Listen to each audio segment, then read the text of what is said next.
Welcome, Devin. Tell us kind of your backstory. I guess start with where you're at right now, and then I'll dig into some questions about your history as a player and as a coach. All right, So, yeah, Devin where Gilligan. where are you at Um, in the world right now? I'm in Japan right now, right outside of Tokyo. Like Cool. 30 minutes from Shibuya, downtown Tokyo. Um, playing some hoops over here. Awesome. And where are you from originally? I'm from New Hampshire. I was born in Keene, New Hampshire. When I was a kid, my dad's job got moved to Merrimack, so we moved to Amherst, New Hampshire. I lived in Manchester, New Hampshire a lot. Okay. Went to school in Meriden, New Hampshire. Um, so been all over New Hampshire. Yeah, you bounced Um, around a little bit. That's cool. yeah, And so, what age did you start playing basketball? man, I feel like I played since I was a baby. Um, my dad was a college basketball player at Norwich University, Okay. um, and my whole family loved basketball. So it's one of those things. It's like I can't. My first memories of being a human, involve basketball in some way. That's funny. Whether it's I remember watching a basketball game in 2001 with Allen Iverson. And I remember shooting hoops with my dad on like a little Tykes hoop. So my Nice. whole life I've been playing basketball, and I've always loved it. That's great. So where did you play your I guess your high school ball? Where were you at that point? So high school, so I was living in Amherst, Okay. and my parents still live in Amherst. And I went to Souhegan High School for 3 years, Okay. and then after my junior year, um, I had opportunity to transfer to a prep school, Kimball Union. Okay. Um, and I went there for two 2 years and played there, and I loved that. Kimball Union's in Meriden. Yeah. They play in the NEPSAC league. Right. My coach was Mike Olson. It was a really high level of basketball, and man, I loved that. It was great teammates, great school, great people up there. Had good experiences at both of them, but probably my better experiences as a student and a basketball player in person was up at Kimball Union Academy. Awesome. And then what did you do after high school? Like, did you go play college ball as well? So yes, so after high school, I had a good high school career. I really became a much better player when I was at Kimball Union, and honestly, I thought I was probably at the mid major Division I player level, but I wasn't getting that recruitment. But I was given a full scholarship to go play Division II basketball at Augustana University in South Dakota. Okay. Um, didn't love South Dakota. So I had an up and down freshman year, and Yeah. it's funny. I happened to I decided I was going to transfer. Wasn't sure where I was going. You're walking away from a full scholarship, Mm. and then I walked into a gym at Southern New Hampshire one day to try to kind of sneak in and do a little workout over there. They Okay. happened to be playing pickup basketball. The team hopped in, played with them. The coach was upstairs watching. I didn't know. Okay. Coach Stan Spiro, he's a legend. Yeah.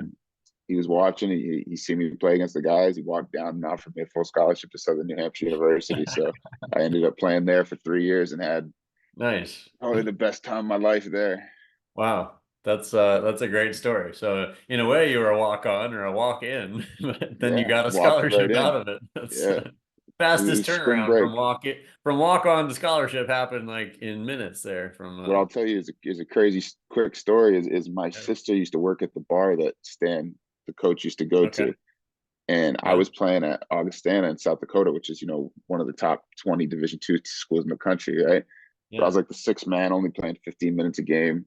Hmm. And my sister knew I wanted to come home, and she was telling Stan. She ran into him at the bar, um, and she was telling him, she's like, my brother can really play. Like he's a really Yeah. good player. You should look at him.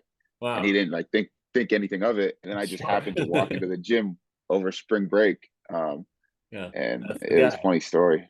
That is funny. Yeah, like Yeah. I can imagine like, okay, college coach here and the Right, lady right, at the right. bar telling me my brother is a great guy you should recruit. Yeah, it's crazy, but That's a it was small awesome. I love world. That's pretty it. It awesome. is. All right. Yeah, So then you played, did you play 2 years? How many years were you at SNU then? Was that more than three 3 years at SNU. 3 years at SNU. So We won a couple championships. you finish out your whole season then at South Dakota for your freshman year, Yeah, and then you went to SNU your junior or your sophomore year. Okay, yeah, got yeah. it. 3 years. And then so then what'd you do like coming out of SNU? I guess staying on the player track, like where did that take you next? Yeah, so we had a really good career at SNU. You know, a lot of team success, and then my senior year, you know, I was voted the MVP of the Division II region, first Nice. team All American. So I had a huge individual year, Yeah. um, and a ton of agents started reaching out to me about playing professionally, and ended up signing with Clutch Sports Group out of Cleveland. And At that time, it was the biggest agency in the world for basketball, from Nice. my understanding. And then I got drafted into the G League um, with the Delaware 87ers, the 76ers Okay. affiliate. Yeah. Went down there for training camp, got cut there after training camp, Mm. which is, That's you know, tough. is Yeah. yeah, it is. That's got to be a And heartbreaker. Like you're just like made it pro G League yeah, workout I and you got cut. Wow.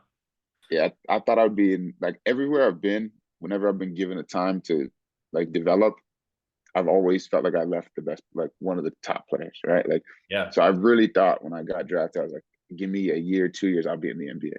You know, Yeah. I Yeah. really thought that.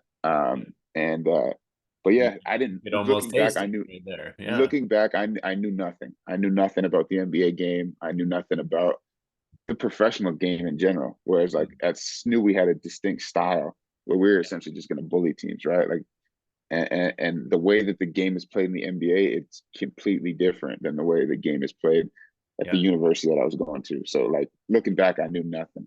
Yeah.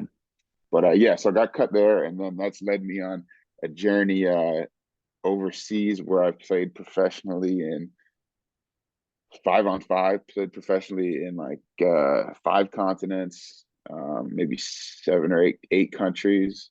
It was 6 years, and then kind of recently transitioned into the next journey of this 3x3 plan. Awesome. And then you did some coaching in between there. I want to come back to the 3-on-3 because I'm very curious about that story, how that evolved. But tell me about like your coaching career in between. I know you've trained with a lot of players, and Yeah. so like how did you get into that? Was that like going on while you were playing at SNU, or when did you start like doing training and coaching? So I played for a great AAU coach, and again, we could talk about AAU later, but it was a I played on this great AAU program when I was young. It's called Bishop Elite. It was out of Manchester, Hmm. um, and I ended up doing coaching for both Sudi Lett and TJ Thompson, who were my two coaches when I was at SNU. So like, you know, it'd be a weekend that's, you know, whatever, Saturday morning at SNU, I'd just have a couple of days off and I'd go pick some kids up and we go down, we go play in tournaments in Lowell, or on a Wednesday night, we'd go over there to go pick kids up in Manchester and we go over to Sports Zone and go to practice, you know. Okay. So I started doing that in college, Yeah. probably my sophomore year when I was home local, you know, I had free time. So Yeah. I just started helping out with them with that. And then so I did that, you know, a good amount for those 4 years when I was home the first summer back from playing. I was in Sweden, first summer back. And then I started doing a lot of individual training and small group training Okay. this summer of 2020 because I was playing basketball in Indonesia when COVID hit. Hmm. And the way that worked is, you know, I got paid until my last day in Indonesia. You know, so the season was supposed to go on longer, right? Oh Um, yeah. and I got paid till my last day, and I got home and I was like, oh, I got to find a way to make some money, you know. Sure. Yeah. Middle of COVID, and I thought about, you know, trying to get into college coaching, Hmm. um, but every single school in the country had a hiring freeze. Sure. So I just kind of like I just put a post in Amherst Facebook. It was like, you know, if anyone is uh, is looking for something for the kids to do, I know camps and stuff are canceled. You know, I'm confident we can go to the park and do social distance and basketball Yeah. training. You know, where these kids are going to be 6 to 12 feet apart or whatever, Yeah. and they can still have a good time, and I can still teach them some stuff about basketball. And that's what I Great. started doing that. Yeah. And then every summer that I've been home, I haven't been home really in over a year now, but for the next couple of summers that I was home, I did, training at different parks throughout Manchester. Pretty much anywhere. I'd drive anywhere. Yeah. Um, but yeah, I love doing that. And I also I was home for a little bit of an extended period of time.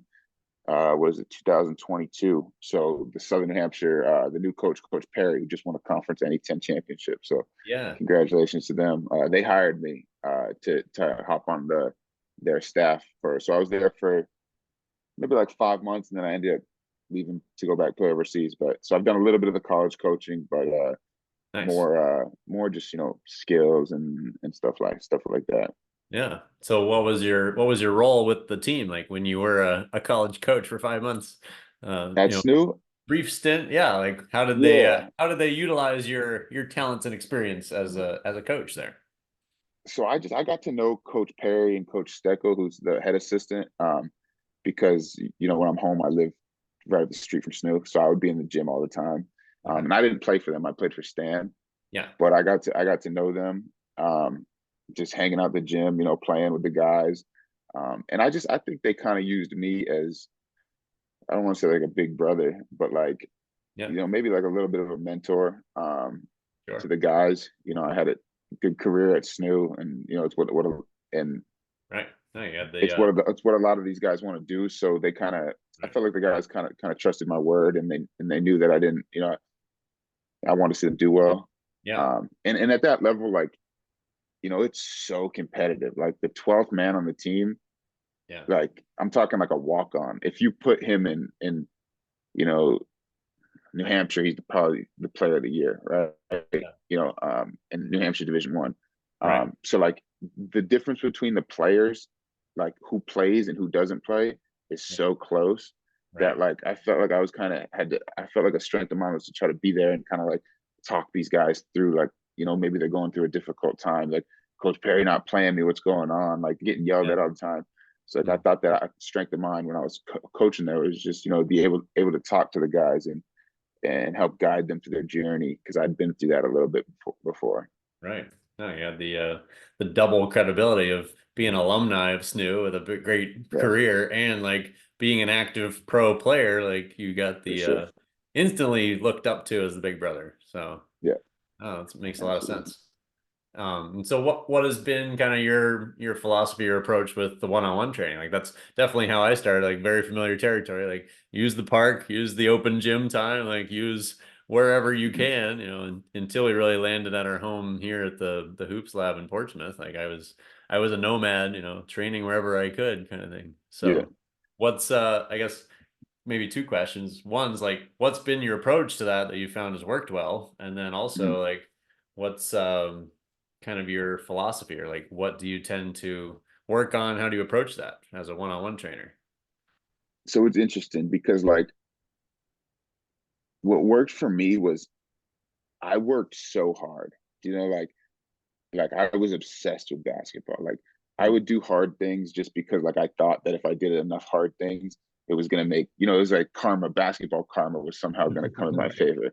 Right. Yeah, So it's like but I say that because that's not necessarily my philosophy. Like when I'm working with kids, or older guy or college players, like one thing that I've known, like I have now while I'm overseas, I have so much free time.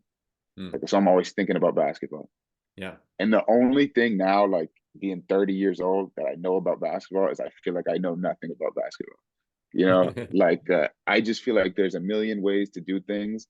Mm, And like you look at how basketball training every 2 years, 3 years, it goes through a shift, mm, where like 5 years ago, it was guys like going through these cones and like, working on game moves and everything was a game rep. mm, Then like this guy comes in hand of life who's doing like all these two ball basketball drills and everyone's obsessed with it, right? And right. then now it's all small sided games Yeah, and and I do see that basketball players that skill wise is getting so much better. Like, yeah, like skill for skill, mm, guys have gotten a lot better. I believe offensively with the ball in their hands. yeah, Um, but also like I don't know, I'm kind of going off a little bit, but like sometimes I watch basketball and I don't know if like their skills are better. But sometimes I don't know if they know how to use those skills Yeah. in the correct way, right? Or in the way that maximizes their ability as a player. So I guess I kind of went off a little bit, but I'm just yeah, I don't really have a style, you know? Like Yeah. I just try to read the situation, and every player is different. Hmm. Um but I'm pretty confident that if there was if I had a group of four guys and they wanted it as bad as I wanted it, right? I Yeah. could make you a player. Like no Right. matter, like if you want to wake up, I train 3 times a day every single day for probably the last 20 something years, Mm. right? Yeah. If you want to do that, right, it doesn't matter what we do, right? Yeah. Right. We're There gonna get doesn't better need to by be, volume of like just doing the work all the time. right, you know what I'm Yeah. saying? But I've never really come across anyone who was like me, right? Sure. Yeah. So it's there's that balance of like, oh, I want to make it fun because the most important thing is it's a game and it's fun, Hmm. you Yeah. know, and that you're enjoying it, right? Yeah. Um, There's a but lot to be also like, said, I think, to adapting to the player's needs. Like, I think that's right, definitely something that I've, built to a strength is like come down to the level where the player is and like show them how to take their exactly, next step right, compared to, like being on a soapbox and like preaching to them about what they should do differently or not do is like nobody wants that. It's like, how can you help right, me? Right. And so exactly, I think that one-on-one relationship really has a special quality of impact with that. It's like I've described it to coaches that, are on my staff that I've trained. It's like there's the universe of our knowledge as coaches, and like mhm, player doesn't need to know all that. It's like we gotta magnify that down to like the 10% that they need to know right now to take their next step forward. And like right, if we can take all that and laser it down to what they need, then it's like a leverage impact where they really accelerate their learning really quickly, and we're actually helping them instead of just preaching to them, which right, where I see a lot of absolutely, coaching is just like preaching a lot of vague generalities. It's not that helpful. yeah, for Stirs up sure, I agree with resistance, that, stirs up resistance in players more often than not, in my experience. yeah, Um, absolutely, what do you and think has worked well for you, like overall, like as a coach? What do you think has been a couple of your secret sauces that's helped players that you've trained? so, so as far as like things that we do when I've got guys Yeah, on, so what you do, like, I mean, you can get into technical details if you want, or just like high level, like, hey, I take this approach, and with mhm. this type of player, it seems to work, or whatever that takes you, it's fine. So what I would love doing is, or what I do love doing is if I can get like say 6 guys in the gym, Yeah, and of course, like, and what I want to do is I want to play 2-on-2, 3-on-3, 1-on-1, but with different like constraints. yeah, Um, like for speaking the instance, language. come in so first game, let's go. We're gonna play 3-on-3, full court, no dribble, right? Mm. So you're moving the ball, right? And it's ugly. It's horrible. It's ugly, right? Yeah, But you're right. starting to, and I don't care that it's like it. So that's the first thing that we're gonna do. 3-on-3, no dribble, right? Mhm.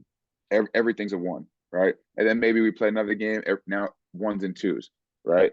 So Yeah, now you're, yeah. So exactly ones and twos, and then take a little break or whatever. Now let's go half court. Now we'll go half court, um, 3-on-3 or 2-on-2. It doesn't matter. You get one dribble every time you play.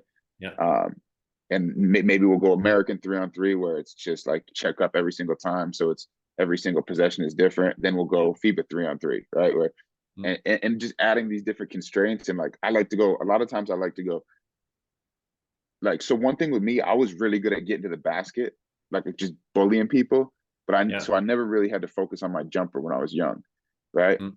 Okay. So but as you get older, right, like you're gonna run into those 6'10" guys. You can't just go to the basket. So like Sure. I like something that I really like doing is putting an emphasis on different things.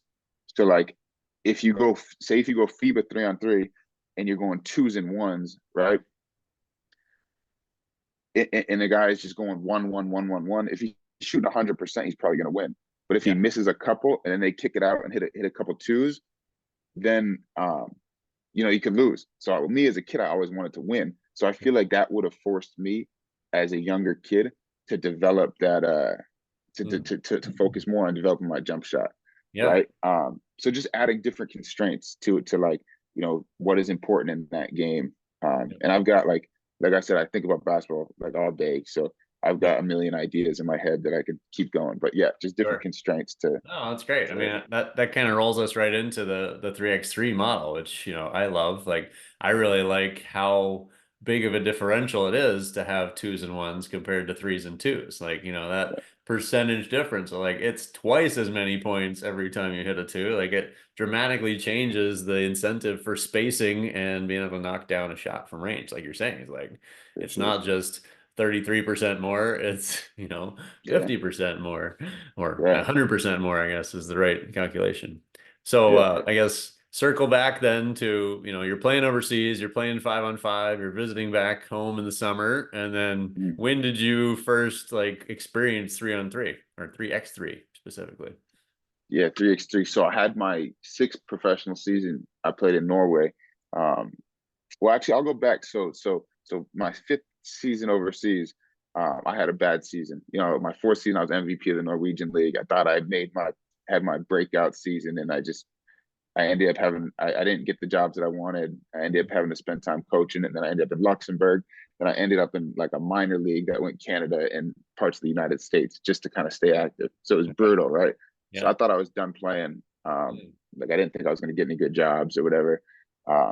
And I was at home. I was still in shape. I was still like playing basketball and stuff. And I got a call from an old teammate of mine, Dave Seegers, who he used to play on a professional 3-on-3 team, New York Harlem, and they were playing in the national championship for the U.S. 3-on-3, like USA basketball 3-on-3. Wow. And he's like, he needed their guy had either gotten sick or something, and they only had three players. So it happened to be in Springfield, Mass. And Dave was from New York. He knew I was lived near in New Hampshire.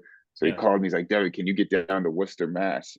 And I was like, probably how, like, what? And he's like, we got a basketball tournament in 2 hours. I didn't know anything of it. I didn't know if it was 5-on-5 or what.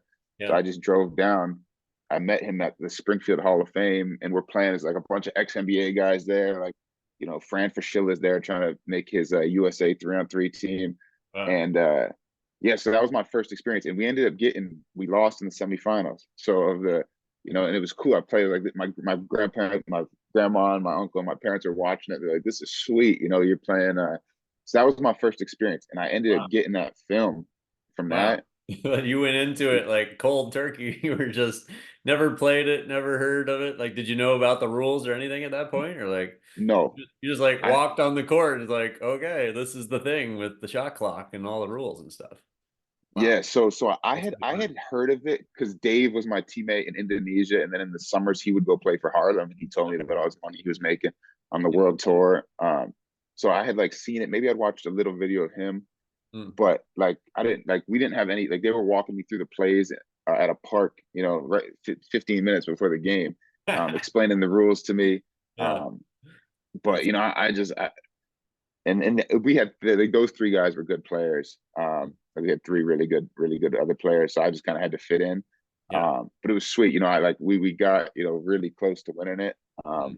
And I really did I loved the game, but I didn't think anything else of it. Like, I didn't know there was a professional route. Yeah. But what it's funny is that job, right? My coach Steck, the assistant coach at SNU, he screen recorded the game and made like a little highlight video because I was playing good, Yeah. and Yeah. he put it on YouTube.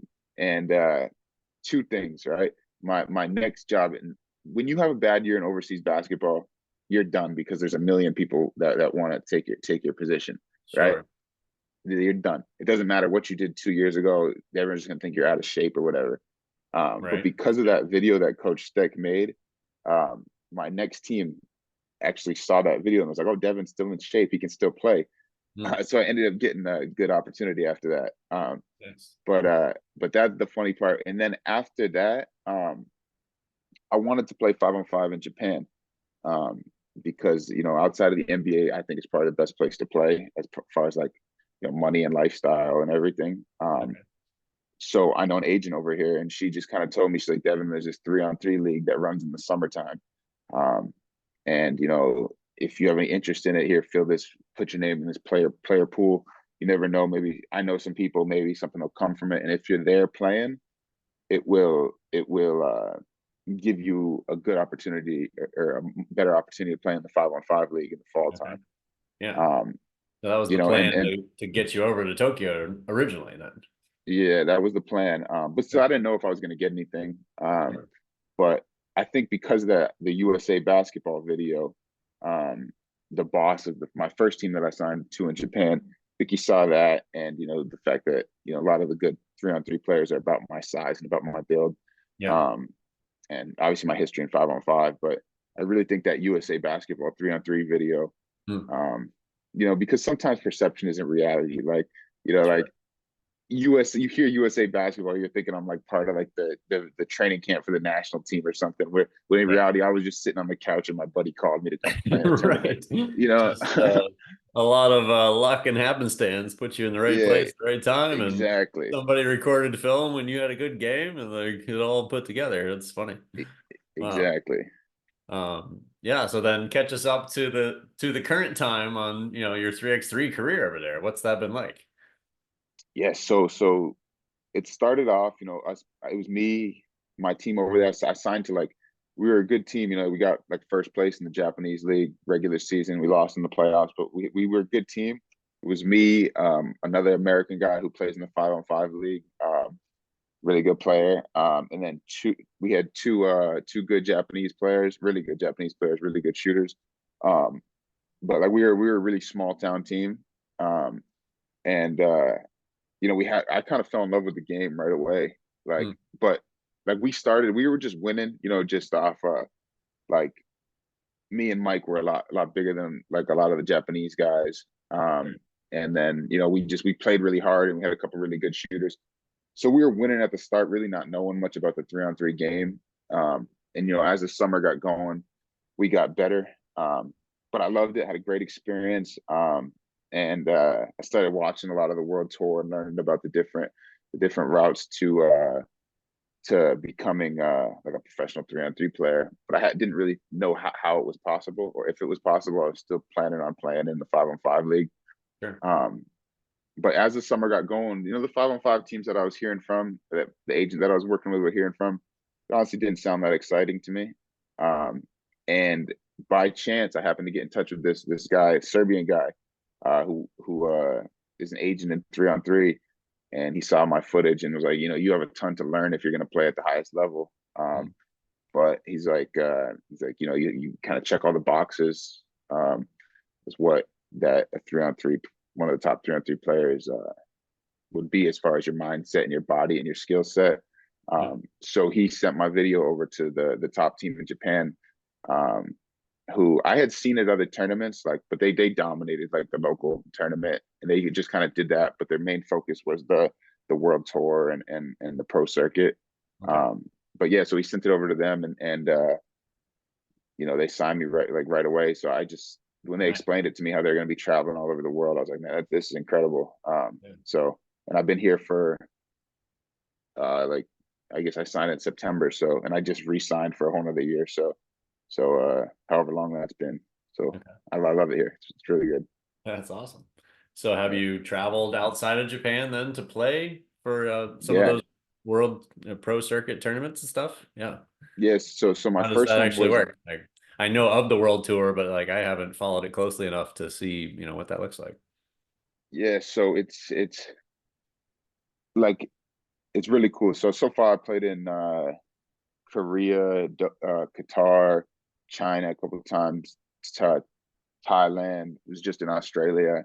And I had to go home for a few months in the winter for something back home. So I missed a few of them. Hmm. But yeah, but now we're gearing up we have our championship for this league called the Super Premier, which is a Japanese based league, but it's international. We have our championship for that this weekend, and I go home for a month, and then we start, a crazy schedule, where we'll be all over the place, playing in Japan, still in the local tournaments, but also playing in a lot internationally. So it's really cool. You see a lot of the same people at the tournaments, but also you meet a lot of different people. You see the world. Like, it was, I think I had like over like 13 days or something. I played in 3 countries. Um, So it's Pretty and cool. I used to be afraid of flying, so Mm. I'm not anymore, but A lot of long but overseas flights yeah, get you used to that, I guess, over time. it, Wow. it's cool. So how often do you guys train and how often do you guys actually play when I guess when you're at home locally in Japan? Yeah, we train. It's same as 5-on-5. We train every day. Yeah. And then um, but yeah, it's same as 5-on-5. The practices are different. Like that's one thing. Like when I was deciding whether I wanted to play 5-on-5 or 3-on-3. Like I hate 5-on-5 practices. Mhm. like I Yeah. love the competing part, playing 5-on-5, playing rebounding drills. I love that, but I hate like doing shell drill, Yeah. and so like we don't do much of that. It's pretty much just like you play 1-on-1, you'll play 2-on-2, you'll play three. It's that like constraints based Mm. kind of. It's just a different style because Yeah. there's no fit. Like our coach is the boss of our team, but there's no coaching in the games. Right. So there's so much less that you can do as a coach. Yeah. Um, it's more hands off, you know. So I love that part. Mm. But yeah, no, a normal life is like it's usually only one practice a day, which 5-on-5 is a lot of times twice a day. So it's once a day, and then we have more off days because like you have like say like you go to Australia, you're there for 4 days or 5 days maybe, and then you're back, and it's like okay, then they give you 2 days off to rest, two full days off once you're back. Nice. Um, so but it's cool. I really like it. Really like the That's situation I'm great. in. Yeah, I hadn't really thought about like how much different practice would be with just just the philosophy and the constraints of the game, honestly. But I love Right. that they're playing 1-on-1, 2-on-2, and 3-on-3. Like what we're Yeah. all about with training. Like Yeah. just I think, I explain it to parents. Like most people still have no idea what 3x3 is. And so like Yeah. No. we're excited, which we can talk about kind of the big vision that you have for this. But Mhm. I like explaining to parents like it's my best coaching tool where I don't have to say a word. Like we just turn on the Yeah. shot clock and Yeah. the kid left holding the hot potato is gonna get Mhm. heat from his friends because he didn't take a shot, like didn't do anything with it. And like Yeah. they're gonna learn and improve from that. And like, even from like game one to game three, if we're doing like a 3-game playoff, with kids that have never played this before, is like dramatic difference. Like they're like, Mhm. oh, okay, I get it now. Like I'm gonna fire off a shot at the buzzer no matter what to like get the game going and keep the ball in play. I think it's just 100%. so I don't know who the originator of the idea of the style of play and the rules was, but I think it's really, I mean, obviously it's taken over the world in a lot of ways with how popular it's Absolutely. become. And I think Yeah. it's a fantastic thing for basketball, and especially for youth basketball, which is kind of where I want to make an impact with it. Because I think Hmm. having someone like you talk about there's a pro career for playing 3x3 like could open a Yeah. lot of people's eyes, like how well developed this is as a Hmm. system for players to really progress through. So Yeah, for I sure. guess let's get into kind of your big vision. You were just telling me last week about kind of what you see for New Hampshire in relation to 3x3. So explain yourself around that. Yeah, so my vision with New Hampshire 3-on-3 is first I was home for a little while and I started playing with some guys. Just they were kind of helping me train just to make sure I was in shape and they loved it, right? So I know it's a game that people will love if they Yeah. can play. Um, but like my big vision is when you're growing up in New Hampshire, like the chances of you taking 5 guys or 12 guys from New Hampshire and going and winning the real AAU national championship, if they ever do that, is Right. pretty low, right? Yeah. Because like 12 guys, you're lacking size, right? There's not many 7-footers walking around. Right.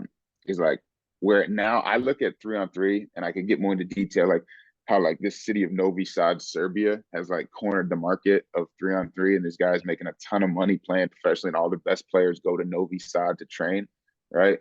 Um, but I really see a future where if there was kids from New Hampshire who started like you can't just take the best 5-on-5 players and have them go play 3-on-3 against Right. guys who know the 3-on-3 who have been training it, and Yeah. like like maybe if you take LeBron James and 3 other guys and you give them a 2-week training camp, okay, they'll figure it out. Right. But the average even borderline NBA player, like you can't just throw them. I've seen NBA players go to these 3x3 tournaments sponsored by the USA and just get destroyed. Sure. So it's a very different game, but it's the same sport. It's the same basketball that we all love, Right. um, but so I have this vision of like it is I think it's possible to get some kids when they're young in middle school, whatever. You're teaching them the game from the time they're young and they focus on that, right? And they grow to, whatever, like a reasonable height and their athleticism develops and they focus on this game. Like I think it's possible to make it so. I mean, I don't see why the best team in the world can't come from New Hampshire. You Mm, know, right now the best teams, like there's a team from Mongolia that's top 10 team in the world. mm, There's teams from Lausanne, Switzerland that are top 10 teams. So like it's if you focus on this game, I guess what I'm trying to say is that that's my big vision. Is like I want like my goal is I want to get the game really popular in New Hampshire. mm. Um, to where it's kids grow up with it and then they have something to strive for, like playing Yeah. on the pro circuit. Like long term I would love for there to be a world tour team based out of New Hampshire, where we don't have a professional team in New Hampshire that plays at the highest level, right? Like Sure. you have double A baseball or whatever, which is awesome, but Right. 3x3 world tour is the highest level of 3x3. So Yeah. like I think it would be incredible if if Yeah. if there was a That's awesome. there was a path for New Hampshire guys to compete at the highest level Yeah. in something. I think that's cool. I think I guess like a lot of different things, the younger the kids are, the less they're looking for like toward the pro level, but they're looking at, what's high school, what's college levels. Like I was thinking about this since we talked, like do you see any path with 3x3 to where like colleges would form a 3x3 team, or, I don't know if there'd be some kind of league or whatever, but you think there's a path toward that, or do you think it's gonna stay kind of on the pro side of that? So what I think whenever I'm looking to see where I think 3x3 is going to go, I Yeah. look at beach volleyball Mm, because like so think like there was the first was volleyball, right? yeah. And then in I think it was the late 90s, beach volleyball was put in the Olympics, Yeah. right? And now when I think of volleyball personally, like I grew up in the early 2000s, late 90s. That's what I saw in the Olympics, right? Yeah. And it was a fast, exciting game that every Mm, point mattered, right? yeah. And now if you look at now, I think there's 7 or 8 conferences, Division 1 conferences that sponsor beach volleyball. Mm, So full scholarships. So when I look at where I think it's gonna go, I really think I think 3x3 is like the street ball, beach volleyball version of yeah. basketball. So I really look at that. I So think I that's do great. think there's I wasn't aware of that that parallel yeah, of beach volleyball, how that developed, but I think that's awesome. Like see yeah, that, I guess 30-year timeline since beach volleyball really got started. Like right. 3x3 might take that long, hopefully faster, but I think seeing it go so. on that trajectory for sure. Yeah. So I would say 2012 was when it was first in the Junior Olympics 3-on-3. Yeah. So I think we're 12 years in. Because if you look at 5 years ago, 3-on-3, it's a completely different landscape. It's a completely different Yeah. game to where we're at now. So I think we're Yeah. 12 years in. So I think, and this is just me doing my like own independent like research and then talking to people. And I really think that, and another thing with the game is like, think about like you hear about the attention span, right? Yeah. Like of kids, right, where it's getting a little shorter, just because of the environmental factors, right? So if you look at the 3-on-3 game, it's a 10-minute game where every single possession matters.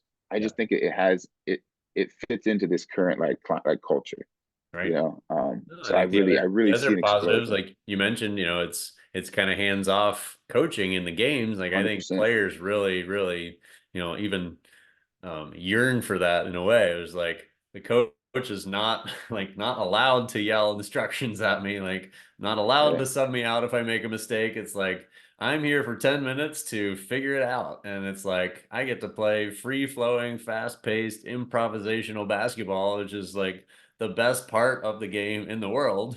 And, yeah, you know, hopefully I'm not going to a really boring practice that doesn't translate right, to the game, right? It's like you yeah, said, it's like we train differently because there's a shot clock and it's 10 minutes and every possession matters. So like we yeah, can't go do these boring drills that coaches made up and, kept doing for 30 years because they don't actually help us win. So like we got Right. to improve our coaching methods if we're going to survive and compete, in the faster paced style. And Absolutely. yeah, I think it's a huge boon for players to keep playing.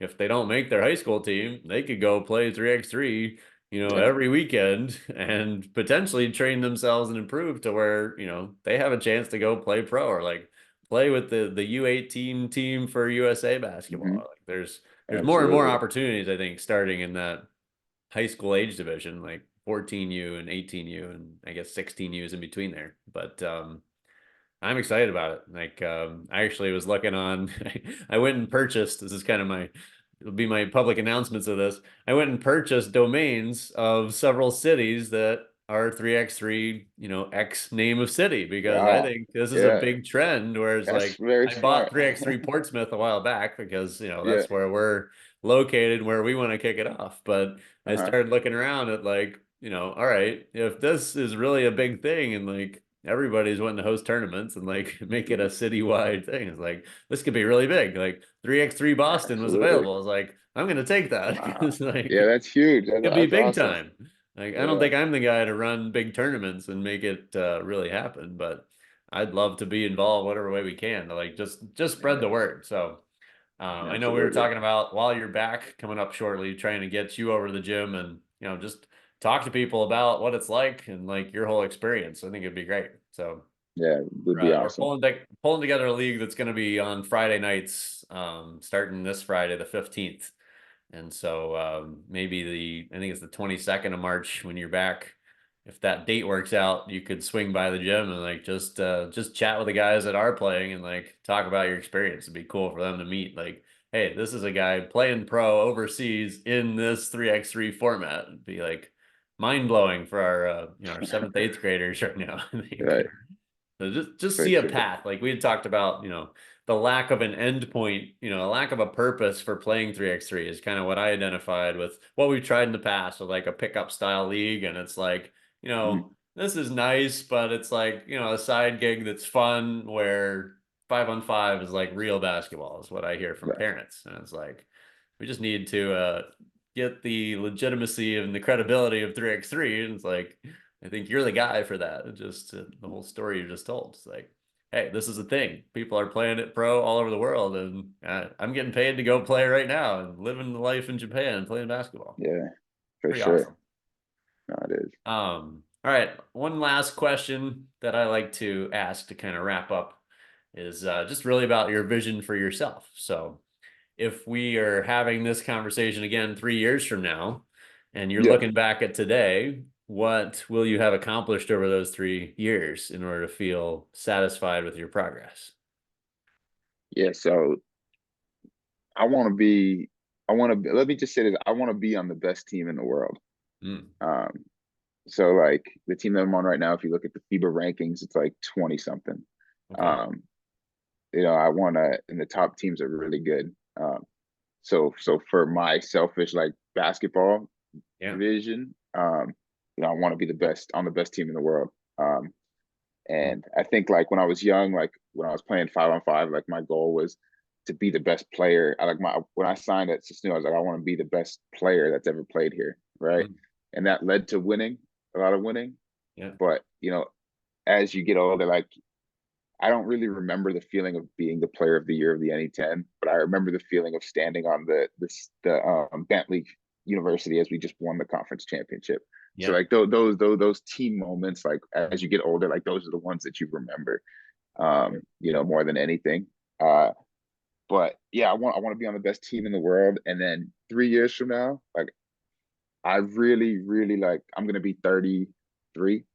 Yeah. So like, I still think I've probably, especially 3-on-3, I've got some years to play if that's what I want to do.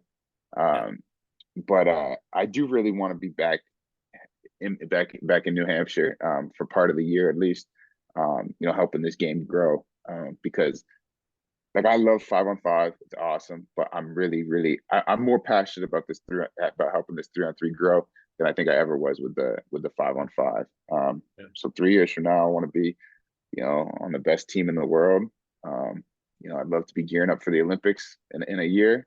Mm, But there's a lot out of my control with that. Yeah. So all I'm going to do is become the best team in the world and be impacting, hopefully be impacting some people, helping some kids fall in love with the game like I have. So Yeah. that'd be great.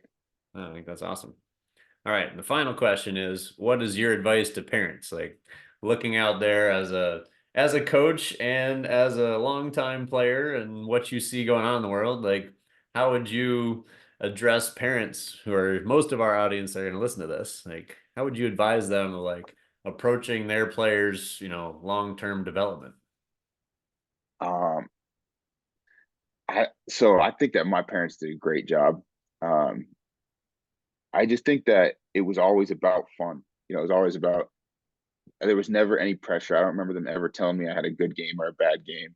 Mm, Um, and then I just happened to love the game and want to be as good as I could, but there was never any pressure with them.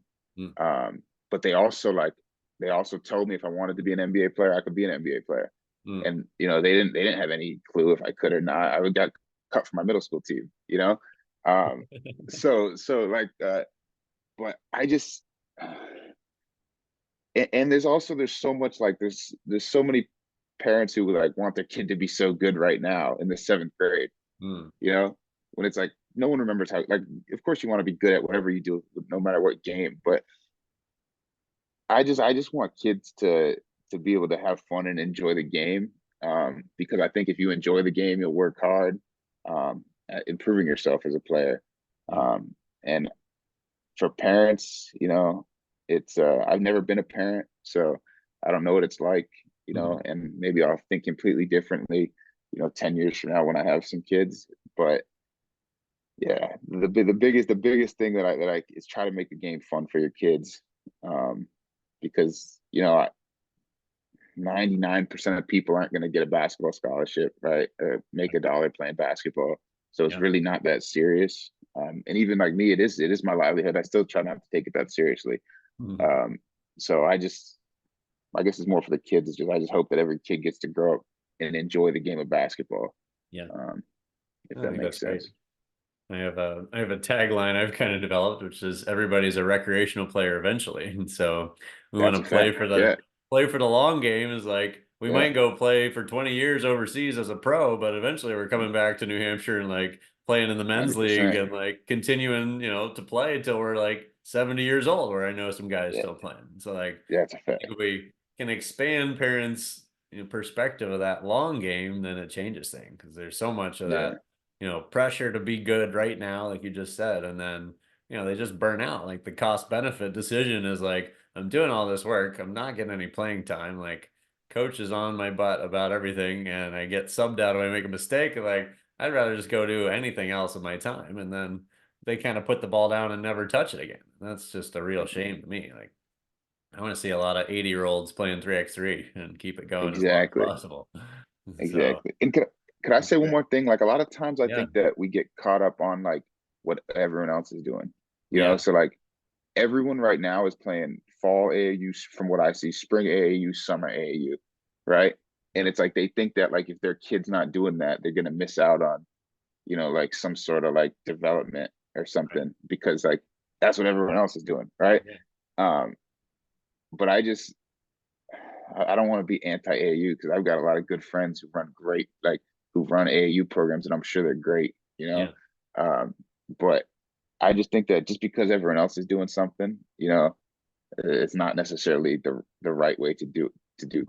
Does that make sense? Yeah, no, I'm right there with you. I think there's a lot of that is like it's really so overpowering of a concept out there that's like there's nothing else that parents are likely to see as an option. It's like Right. everybody that's good is playing AAU, so playing AAU equals becoming Good. a good Yeah. player is what the equation has become, where it's really like if you wait longer, like wait till you're seventh, eighth grade before you ever play AAU and Mm. get skilled, you're gonna have a way better time. Like I think it's just a thing that keeps getting pushed to younger and younger ages. Like my third grader, won a t-shirt at his AAU tournament, and it's like why? Like Right. Right. he's not even good yet. Like you're still a baby. It's like, Yes. And yeah, I think there's a lot to be said, as coaches and players with your experience of just talking to parents about the long game is like you mentioned, seventh, eighth graders, like you're still really young. It's like it's always too early to quit, and you've got a Mhm. lot of growth that can still happen. Even in high school, it's like you're still a baby in basketball terms. So Yeah, like absolutely. you're getting started. So just keep playing, keep having fun. I love what you said. Like try to make the game fun for kids without a lot of pressure. It Yeah, really for sure. contributes to them, then becoming passionate like you did and making it a pull. So what how I've come to describe it is like I want every player to be a pull and not a push. If the parents are pushing them to come train with me, I really am Yeah, not going to try and help them. It's like if the player is hungry, like I'm a fire hose of information and they're a sponge, then like we can work together and do some great right. stuff. But Yeah. it's gotta have some room to blossom and have that passion develop to where the player really wants it. And Mhm. if it's not fun, then that gets killed really, really quick. So, For sure. 100%. um, man, this has been a great conversation. I'm glad we got to capture your story, dude. It's been fun. I'll Absolutely. I'll circle back with you about the dates that were in the gym with the 3x3 stuff while you're back if it works out. I'd love Mhm. to have you come visit and be able to catch up in person.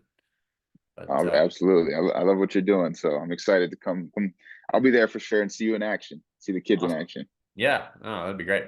Thanks for coming on the podcast. for Appreciate sure. your time. Thanks for having me. Yep. Talk to you soon.